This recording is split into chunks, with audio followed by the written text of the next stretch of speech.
Tollywood next సంక్రాంతికి release అయ్యే సినిమాల లిస్ట్ లిమిటెడ్ నుంచి అన్లిమిటెడ్ కు చేరుకుంది.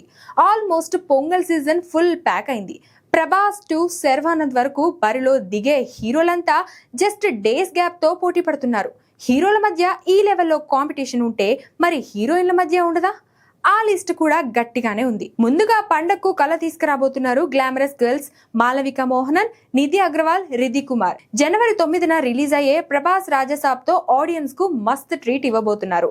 ఈ ముగ్గురు కెరియర్లకు ఇది మోస్ట్ ఇంపార్టెంట్ ఫిలిం. ఇక ఫ్యామిలీ ఆడియన్స్ పల్స్ పట్టేసిన అనిల్ రావుపుడి ఈసారి పండగకు మనశంకర వరప్రసాద్ గారు సినిమాతో చిరంజీవిని, వెంకటేష్ ని కలిపి తెస్తున్నాడు.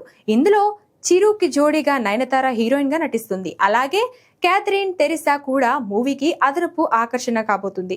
ఇక రవితేజ హైపర్ కు గ్లామరస్ బ్యూటీలు డింపుల్ హయాతి అండ్ ఆషికా రంగనాథ్ మరింత కలర్ అదబోతున్నారు. Dusky beauty Dimple family look లో కనిపించిన ఆషికా గ్లామర్ షోతో ఆడియన్స్ అటెన్షన్ ని గ్రాప్ చేసేందుకు రెడీ అవుతుంది. ఇక డబ్బింగ్ చిత్రాలతో కాంపిటేటర్లుగా మారుతున్నారు పూజా హెగ్డే, మమితా బైసు అండ్ శ్రీలీల. జననాయగన్, పరాశక్తి సినిమాలు ఒకే రోజు గ్యాప్ లో ఆడియన్స్ ముందుకు రాబోతున్నాయి. మొత్తంగా ఈసారి సంక్రాంతికి గ్లామర్ ట్రీట్ మామూలుగా ఉండదనే చెప్పాలి.